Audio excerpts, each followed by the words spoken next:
आज मैं आपको सुनाने जा रही हूँ अपनी लिखी कहानी मेरा सूटकेस। दोस्तों, ये काल्पनिक कहानियाँ हैं जो हमारी तनाव भरी ज़िंदगी में थोड़ी मुस्कुराहट और थोड़ा रोमांच ला देती हैं।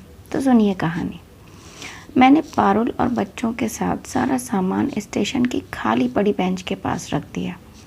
चंडीगढ़ स्टेशन पर भीड़ कम थी।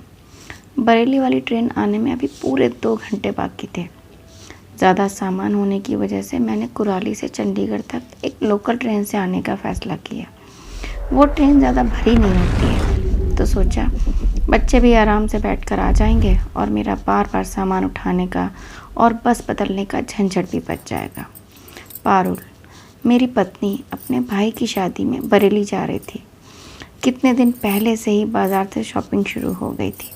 कौन सी साड़ी पहननी है, कौन सी मैचिंग चूड़ियाँ, कौन सी ज्वेलरी, सब कुछ जैसे परफेक्ट कर लेना चाहती थी।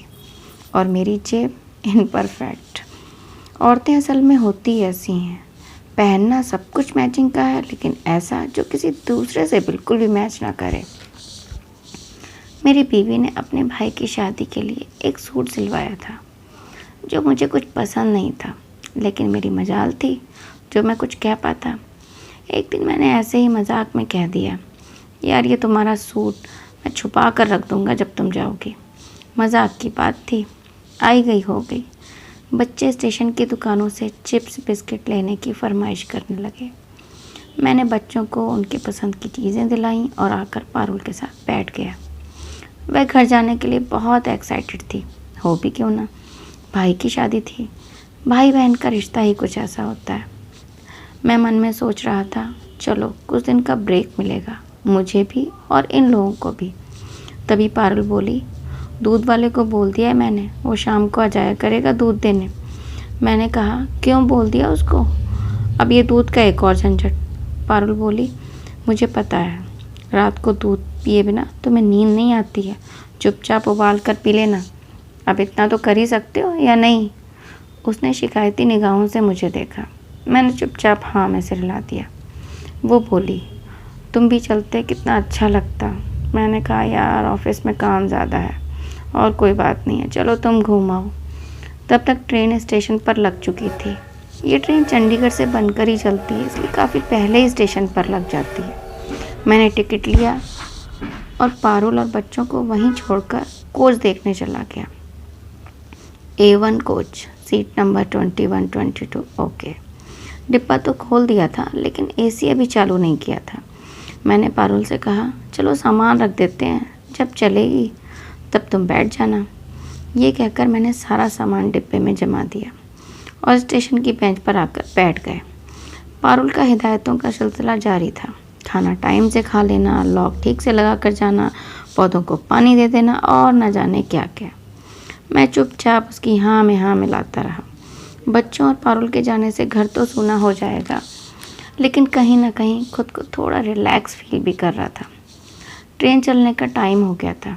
मैंने पारुल और बच्चों को डिब्बे में बिठाया और खुशी खुशी विदा करके घर लौट आया।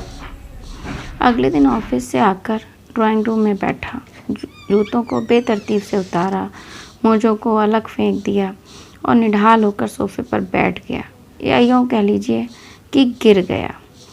अभी मैं आज़ादी के इन पलों को महसूस भी नहीं कर पाया था, मेरा मोबाइल बजा। फ़ोन उठाया, पारुल की आवाज़ थी, बेहद गुस्से में।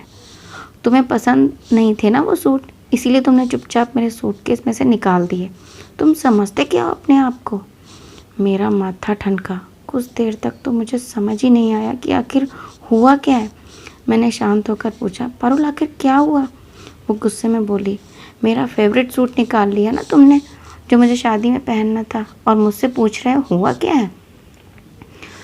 मैं उस पार समझने की कोशिश कर रहा था कि मैंने ऐसा क्या कर दिया, ऐसा क्या हुआ है, लेकिन वो मेरी कोई बात सुनने को राजी नहीं थी। बार बार कहे जा रही थी, ज़रूरी नहीं कि जो चीज़ तुम्हें पसंद हो वो मुझे भी पसंद हो। गुस्से में उसने फ़ोन काट दिया। मैं अवाक रह गया, आखिर हुआ क्या। मैंने दोबारा थोड़ी देर बाद उसकी माँ को फ़ोन किया। तब पूरी बात पता चली कि शादी में पहनने वाले पारुल के दोनों सूट बैग में थे ही नहीं। ऐसा कैसे हो सकता है। मैं हैरान रह गया। और इत्तेफाक देखिए, ये वही 2 सूट थे जो मुझे पसंद नहीं थे और मैंने मजाक में कह दिया था कि ये सूट मैं छुपा कर रख दूँगा। मैंने पूरा घर ढूंढ डाला, लेकिन वो सूट घर पर कहीं नहीं थे। आखिर वो गए कहाँ? कुछ समझ नहीं आ रहा था और गुनहगार मैं साबित हो रहा था। लेकिन मैंने वो बात कह दी जो मुझे नहीं कहनी चाहिए थी। कहते हैं सोच समझकर बोलना चाहिए, क्योंकि कभी कभी माँ सरस्वती हमारी जीभ पर विराजमान होती हैं और हमारा कहा सच हो जाता है। अब मैं ईश्वर से प्रार्थना कर रहा था, हे भगवान, क्या यही बात थी जो सच होनी थी? रात को हिम्मत करके पारुल को फ़ोन किया। अभी गुस्से में ही थी वो। फिर मैंने पूछा, पारुल एक बार देख लो, हो सकता है तुमने कहीं रख दिए हो वो सूट और भूल गई हो। डरते डरते मैंने कहा, वो बिफर गई। भुलक्कड़ नहीं हूँ मैं तुम्हारी तरह, तुमसे तो मैं आकर पूछती हूँ।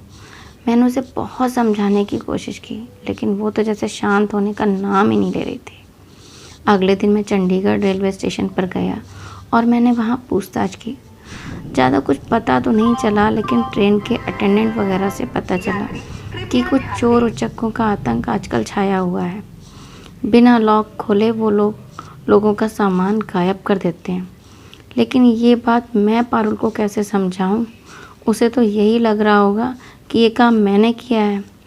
अब तो देखना ये है कि जब वो वापस आएगी तब क्या होगा। बस यही थी ज़िंदगी की कहानी, यादों का सफ़र।